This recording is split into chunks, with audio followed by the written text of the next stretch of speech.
Welcome back to They Reminisce Over You. I'm Miguel. And I'm Christina. And today we're going to talk about Jade Li, Eve Polastri, Dr. Christina Yang, and more. If you haven't figured it out, who are we talking about? Sandra Oh.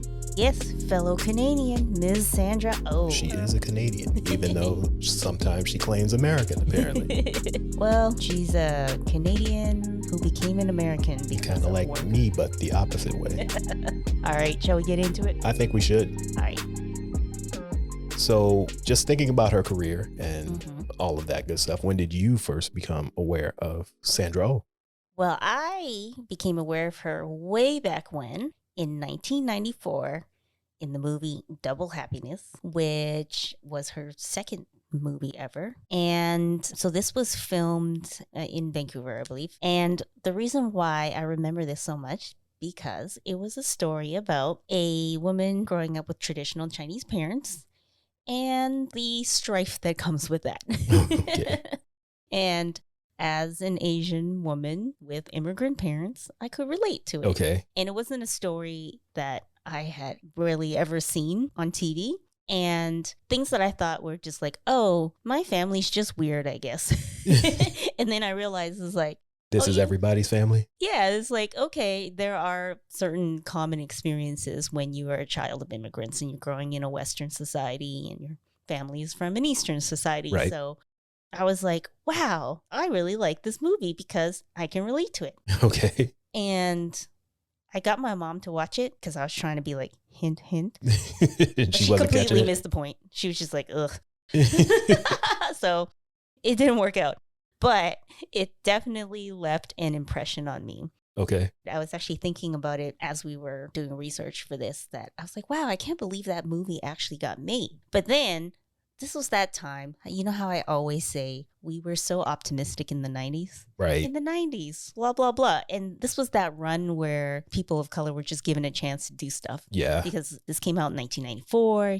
Joy Luck Club came out in 93. All American Girl came out in 94. And then we had all of those black TV shows around this time too. And like I said, the music itself during sort of the early to mid 90s, we're here. They're giving us a chance. We made it. And then they took it all away again. And then by the end of the 90s, well, there was still the bling bling era in music, but the optimism kind of switched again. Well, like I said in one of our episodes, I don't remember which, but people just got comfortable. There was a little bit of success and there was that, yay, we finally made it moment. Right. And people just got comfortable and stagnant. Yes and no. I mean, we talk about that a lot as well, that, you know, when you get comfortable, you feel like you don't need to fight anymore. But then also, certain folks think that other folks are getting too big for their britches. Yeah. And the pendulum swings back. So, like, for example, All American Girl didn't do very well. So there was, like, no more Asian shows for, like, 20 years, when Eddie Wong's Fresh Off the Boat is probably, I think, the latest. Yeah, that's the first. In terms of TV shows? Yeah. I'm not sure if that was first or Kim's Convenience, but I think Fresh Off the Boat was first. okay. Yeah, I'm pretty sure. Because, sidebar, the kid that plays Eddie Wong, his father was the one who wrote the negative review of All American Girl. Right. And he felt kind of a ways about, like, he's like, I don't want to write something bad about the first Asian American TV show, but I also want to be truthful of my critique. He ruined it for everybody. Yeah, so I saw an interview with him where he was talking about how he's kind of felt guilty about that, especially now that his son is in Fresh Off the Boat, which is the first Asian American TV show since then. But back to Sandra. So yeah, she left a big impression on me because of that movie. Just kind of spoke directly to my experience. Okay. For me, the first thing I saw her in was Arliss, which was around the same time. I think it came out like in 95 or 96. 96 to 2002. Oh, I didn't realize it stayed on that long. I watched a couple episodes earlier today and I remember liking it then, but it's so 1996 that it was a struggle to watch it today. And what is the show about? Well, he's a sports agent. And in this show, she plays his assistant, Rita. And basically every episode is something standalone. They get into some bullshit with some athletes. Yep. Hilarity ensues. And then they do it again in the next episode. Yep. But it was so bad. Like all the bad things about the 90s is in this show. in terms of stereotypes and just horrible jokes and whatnot. And yeah, it just didn't really hold up well, even though that was the intent of the show, to show how ridiculous that these big time agents and people who take themselves too seriously are. I didn't know this until a couple days ago, but apparently the show was based off of Donald Trump's book, where the guy who plays Arliss, Robert Wool, he read the book and was like, this is bullshit. It's like, he's not doing any of the stuff he's saying in the book. And that's when he was like, you know what? This would make a great TV show. So the Arliss character he's basically full of shit, just like Donald Trump. And that's why the show opens and closes with a book that's basically Arliss telling his story. Okay. But yeah, she was his assistant, always getting into some shit with him. Yeah. She was just one of the guys. And it's not like she was a background character. She actually participated. I tried watching the first episode just to see, because I'd never even heard of the show. But like you were saying, watching this show now I was like, it's bad. This is too dated. I can't really get into this. Yeah, I watched the first episode, and that's not really representative of her role, really. Okay. Like, she's in it a lot more than that episode showed. Okay. Like, she became part of the crew, like I said. I saw a little small clip of another episode of Arliss, and she was all dressed up sexy, and I'm saying that in air quotes. And I think somebody must have called her old or something. She was trying to be young, so she just comes prancing in with this little outfit, and everyone's just staring at her. And she's like, I'm too young to be old. Well, the second episode I watched was when she was having an affair with, well, not necessarily an affair, but she slept with Christophe St. John. Okay. Because he was playing a chef, and he was married, he had a kid, and she knew it. Okay. And was like, I'm not that person, but she did it anyway. So how's that not an affair? Because it was only the one time. Okay. And he broke her heart and went back to his wife. Okay. But yeah, that was the first thing I saw her in. And I don't think I saw her in anything else until Sideways. Yeah, I looked at her IMDb, and it's quite extensive, but there is so much that I have not seen. Yeah. It kind of reminds me of like when we were researching for Angela Bassett, where after looking at her IMDb, I'm like, I have not seen so much of her work. Yeah, there's 20 years of stuff that I haven't seen. Yeah, but I feel like same with Sandra. I don't know if maybe it's because she just left such an impression on me, but I was like, I haven't seen so much of this, but I feel like I have. Well, like I feel it's not just like, oh, there's the girl in the thing. It's like, there's Sandra Oh. Yeah, I'm pretty sure Sideways was the next thing that I saw her in. And even in that movie, she's not in it a lot, but she has some of my favorite scenes in the movie. Okay. Spoiler alert. It's, 20 years old now, almost 20 years old. But one of the characters in the movie is getting married the following weekend, and he's hitting on her, and he picks her up. And then she finds out that he's getting married the following weekend, and she starts beating the shit out of him with a motorcycle helmet. And I just thought that was funny. Well, it's a very white movie. Well, that is something about, I will say, her acting career is she does end up playing, into some of the tropes. Like she had mentioned in one of her interviews, she ends up being some white woman's best friend a couple times. But she hasn't really had to do, I guess, sort of like embarrassing stereotypical roles. Right. Like the roles that she plays where it does require her to be Asian. It's not like, what is it? The one where they play the gong every time. The Breakfast Club. No, not the Breakfast Club. It was 16 Candles. 16 Candles, where they play a gong every time the Asian character shows up. Yeah, so she hasn't had to play any of those. No. And so that's kind of refreshing to see that she can get roles that don't require her to be Asian. Yeah, because I'm not going to say which movie it is because it's a spoiler, but they ask her to do an accent, and instead of doing a traditional Asian accent, she pretends to be French. Yeah.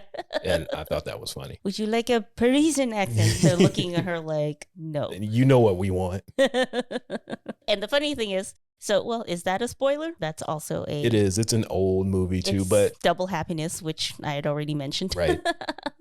There was a big gap between me first seeing her and seeing her again as well.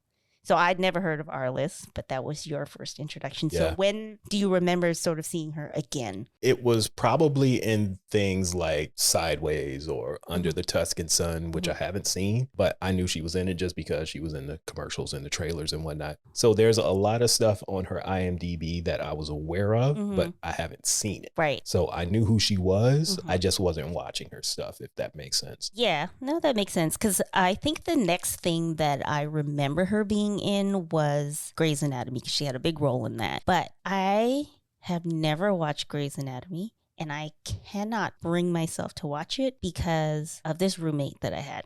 Okay. So this was back either I was finishing university or I had just finished. So I had two roommates. One roommate I was cool with. The other one, we both just found her so annoying. Like, just loud and annoying or whatever. She had a friend that would come over every whatever night the show was on to watch Grey's Anatomy. And they would literally scream at the top of their lungs and just... Why? Whatever drama was ensuing in the episodes, they'd just be screaming. Like, that's not weird at all. Literally screaming. Just reactions and whatnot. And I hated it so much that I just can't watch the show. Okay. I know it does not make sense, but I have zero desire to watch this damn show because of that roommate screaming. A former roommate. At the top of her lungs. And her friend just making all sorts of noise for an hour or however long the show was. I'm assuming it's an hour-long show. It is. So just couldn't do it. Okay.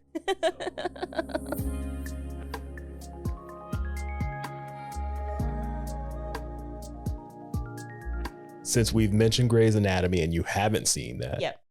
Of her filmography, what is your favorite performance and why? I'm going to pick Killing Eve. Okay. Because I've seen her, as you were saying, just sort of in things here and there that I've kind of forgot about, but just because looking through her IMDb, I was like, oh yeah, I watched Hard Candy, I watched 6 Feet Under, we watched Blindness together. So there's a bunch of stuff, but I'm going to pick, she was in American Crime, but that was the season 3 that we didn't finish. So anyways, back to Killing Eve. For me, that's when she kind of like came back into my radar and not just like, I saw her in this thing here and there. And I can't remember why. I think I just started watching it on a whim because I'd seen commercials of it. Of course. Stuff, right? And then I was like, let me just sit down and watch this. And it hooked me from the beginning. And I can see why. I wanted to wait for you so we could watch it together, but I couldn't stop watching it because I would watch it when I was like folding laundry and stuff. Right. And then I was like, I can watch one more episode. And that led to 3 seasons? I'm going to watch another episode. And then I was like, you need to just catch up on your own. Which I did. I think maybe because even though I had seen her in various things in between, it was like the last thing that I really remembered her in was Double Happiness back in 1994, playing like a young 20-something to being this like Eve Polastri, this like secret agent, out in Europe doing all this crazy stuff. Right. And then the storyline and all that, I was just sort of hooked. So I would say that's my favorite performance, but I also really liked her in The Chair. The Chair was funny and it was interesting. She's like head of the English department. It's all about academia, and I totally believe academia is like that. Yeah.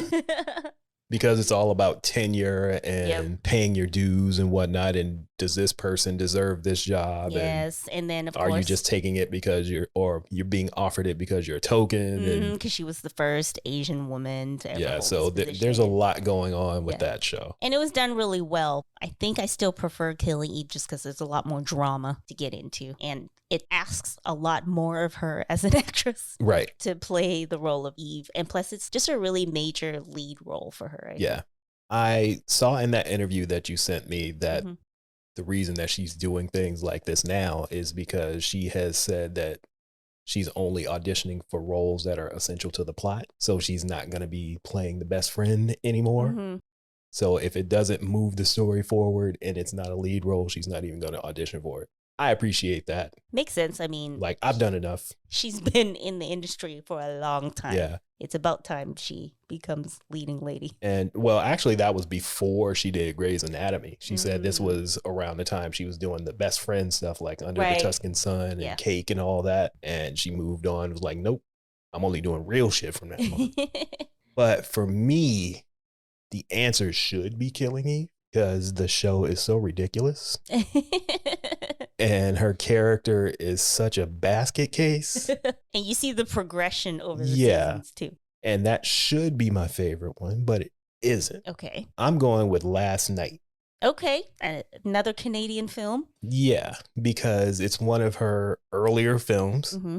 That was like her first or second one, right? 1998. I think it might be, she's done a lot in between then, but I think that might be after Double Happiness, one of her like more leading roles, because she's her and our new friend Don McKellar are the lead roles. And I say new friend, here's another quick sidebar. So he's the director of one of my favorite shows, Sensitive Skin, with Kim Cattrall. If you need a Sex and the City fix of Samantha, but like without all the bullshit. And the other three? And the other three. Sensitive Skin. It's great. I mean, it has nothing to do with Sex and the City. It doesn't. If you need a Kim Cattrall fix, that's what I should say. And you want to pretend what Samantha is doing away from those three, watch Sensitive Skin. It is so hilarious. And I will say I love Don McKellar's role. Yeah. He is very eccentric. That's putting it mildly. And Kim Cattrall, it's nice to see her doing something else. Yes. Instead of, okay, I'm getting too far away from the original topic. But anyways, when I was looking up Sandra's IMDb, I was like, hey, there's the guy from Sensitive Skin. Let's watch it. Yeah. Because he also directed this film as well. Yeah, that's my favorite one. Okay. Because one, she's a lead character in her early career. But at the same time, since it is like a low budget indie film, she's by far the best actress in it. Clearly.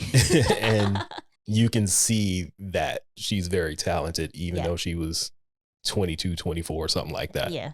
And it was a low budget film. Like she really stood out for a ridiculously filmed movie. The plot is ridiculous, but it's basically you find out. Yep, sorry. I'm going to let you finish, but so basically the plot is the end of the world. We don't know why. It just is. And the world is ending at midnight. And we're just seeing what people are doing with their last few hours on Earth. It's like dark humor, I guess. Because everybody's going to die. Yeah, it's silly, but it's dark humor because everybody's going to die. But I would suggest watching it because it's very entertaining. The funny thing about it is it's also set in Toronto, and I love looking out for Toronto landmarks because most of the time when things are set in Toronto, it's supposed to be New York or LA or something, right? But I guess Toronto has changed so much since 1998 that neither of us recognized anything. I recognize like one location, and I've only been here since 2010, so it's changed a lot since then. So I've been here since 2001, but I was on campus for 4 years and didn't really venture downtown a lot more than, maybe clubbing or something, but not enough to really know the city. But yeah, I recognize one place. So yeah, that's my favorite performance is Last Night. It's funny you say that because that's the exact same thing you said when we watched Double Happiness together, where you were like, she's clearly the best actress. Yeah. She's been extremely consistent. Like when you watch her in Double Happiness, with it being her second movie. So her first movie was also in 1994, and she was playing a real person, this writer poet named Evelyn Lau. She had written a diary, which became a book, about her life. She ran away as a teenager from abusive parents, became addicted to drugs, and became a prostitute. I remember reading the book. I might have watched the movie, but I'm not quite sure. But anyways, that was her first movie, and then Double Happiness was her second. But when you watch her in Double Happiness, you see pretty much like current day Sandra, except she looks a little bit younger. Right. So like she's been this from the beginning, which is kind of crazy when you think about it. Like a new actress just kind of coming out and just knowing what to do. And like you were saying, clearly better than everyone else. Yeah, and the fact that she's able to not only make these Canadian movies, but to transition into American TV and movies as well. Right. Coming from, where'd you say she was from? Outside of Ottawa? Yeah, I don't know how to pronounce it. Nepean? Yeah, it's spelled Nepean, but it's a small town like outside of Ottawa. Yeah, so she's not even coming from Montreal, Toronto, or Vancouver. A small town outside of Ottawa. And here she is, like a huge star now. Right. So she's got to be talented to come out of a place like whatever this is, Nepean. I don't know how to say it. I don't either. Some Canadians who listen to this show can hit us on social and let us know how it's pronounced. Yeah, so she's made the transition of Canadian films to American films, which can be really hard. And then also, as I mentioned already, just sort of transcending certain stereotypes as well. So that's quite a feat, I think.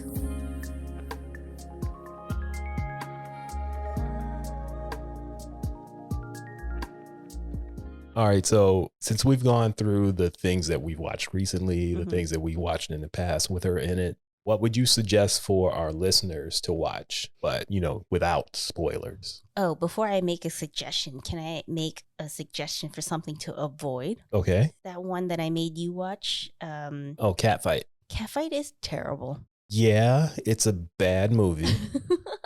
It's critically acclaimed.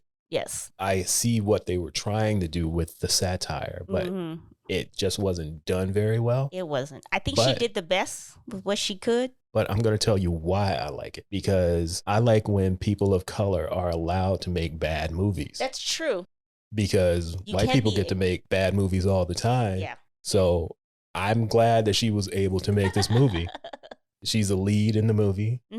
And like I said, it's very critically acclaimed. I didn't like it. It's not for me, but I'm glad she did it. I see what you're saying, since we're always expected to be exceptional every time. Yeah. Or else we'll never get a second chance. Yeah. Like, allow us to make shitty movies and still come back and do other stuff. Yeah, I thought it was terrible. Like, that didn't butcher her career. I thought it was terrible, but I will never hate on someone I like getting a check. Exactly. So I'm okay with it. All right. So I still recommend not to watch it when you can watch other things. So I have 2 recommendations based on what you might be interested in. Okay. So you as in the listeners. So I would recommend Killing Eve, even though apparently fans hated the finale. So by the time we post this episode, the finale would be like 2-3 weeks ago. If you look on Twitter, the huge majority of fans hated the finale. I didn't love it or hate it. I thought it was good enough, but I still recommend watching it. I do have some criticisms for the last season, but I still think overall it's worth watching. But it can be very violent. Yes, it's very violent. So if you're not into gore and people getting killed, this is not the show for you. No, not at all, because she plays some kind of like operative, secret agent type She was thing. she was a desk jockey there. She got fired. I don't remember why she got fired, but she did something to get fired. She don't follow rules. Yeah. So she got fired from that, but because she had a little reckless streak to get fired, MI6 took notice and decided, we're going to hire you to do some off the books shit. Right. Come to death row. Yeah, basically. So they brought her over to MI6 and that's when everything takes off from there. Yeah, and the other lead character, Villanelle, is a hit woman. She is a trained assassin, and so there's a lot of violence. So if you're not into violence or any of that sort of psychological thriller stuff, I would recommend The Chair, because it's more just drama and a little bit of comedy, but it's still a good watch. And even though it's funny, it's not just silly. Like, it's a good drama as well. For me, I'm going to go with 2 as well. The first one we just watched a couple weeks ago, it's animated, Turning Red. So I would suggest watching that when she plays the mom in Turning Red, Ming. And she does a lot of voice acting as well. So there's a lot of animated things that she's in. So if you're into animation, you can check out a few of them, but I'm going to suggest Turning Red. And my second one will be Double Happiness, because basically it could be her story. Like, if this were a true story, it's about someone who is trying to become an actress from Canada. I'm not sure what her upbringing was like, but I saw some interviews. Her parents weren't that strict. She wasn't as strict or didn't have strict parents like that. But the rest of it could be hers. Yeah. Dealing with, being an Asian woman, trying to be independent and do this job that a lot of Asian parents would disapprove of. Yeah, I'm pretty sure she did mention she's the only kid in their family that doesn't have like a master's in something. So I would suggest that one. So Double Happiness and Turning Red. You can get both ends of her career, the first and the last.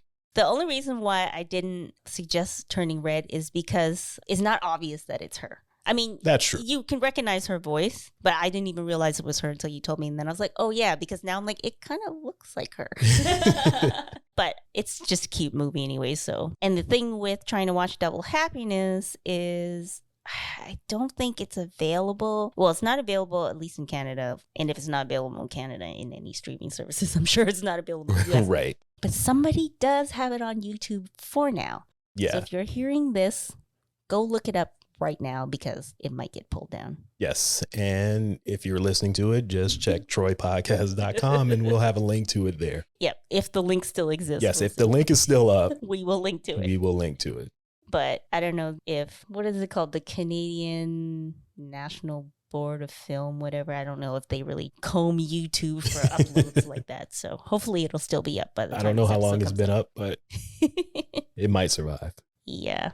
Also, I do want to say that I really want to watch her new film, Amma, because she's never done a horror before. So I'm interested to see how this works. Yeah, it's on our to-do list, but apparently it's only showing once per day here in Toronto at like 5 theaters, which doesn't make any sense. Well, when I looked today, it was only playing at 2 theaters. All right, so it's down to 2 theaters now, and it just came out like 2 weeks ago. So yeah, so we're going to have to either go and see it or just wait for it to hit Netflix or HBO Max or one of those things. Yeah. Okay, so do you have anything else you would like to add? The last thing I want to add is if you are a big Sandra Oh fan, and I've said this before about other people we talked about, just go on YouTube and just watch a bunch of her interviews because she seems like a delight. Yes, that's true. And here's sort of like a 2-for-1 if you want. If you love Kerry Washington as well, there is a variety interview called Actors on Actors, where her and Kerry Washington are basically interviewing each other and fangirling each other at the same time. Oh, that's funny. Talking about, I love your stuff. I love your stuff, basically. And they just very excitedly interviewing each other. So if you want sort of a 2-for-1 special and you're also a Kerry Washington fan, then I would say look up the variety interview on YouTube. I'm going to do that because I didn't watch it. I didn't finish it, but I watched most of it and it's very cute. All right. I will let the people know what my thoughts are next episode. Okay. All right. Any last words for you? I don't have any last words other than watch Double Happiness. Double Happiness and Last Night. Watch them both. If you've been watching Sandra for the past few years with Grey's Anatomy and all that stuff, watch some of that old shit. See where she came from. That's all I got. Okay. Well, on that note, thanks for coming back and listening to us again. Miguel usually does the closing stuff, so I don't really know what to say. So I'm going to hand it back to you. That's funny. Like Christina said, thank you for coming back and listening to They Reminisce Over You. Make sure to follow us on social media so you get all of our updates at Troy Podcast on the Bird and the Gram. Check out troypodcast.com so you can see all of our notes and videos and links to things that we mentioned in these episodes. There's a lot of stuff that we might forget and think about afterwards, and then we'll add it. So go check that out as well. We don't have a playlist for this episode, but we typically make playlists for our episodes, so you can check that out at the website as well. And that's pretty much all I have. All right. We will talk to you guys again in 2 weeks. Bye. Bye.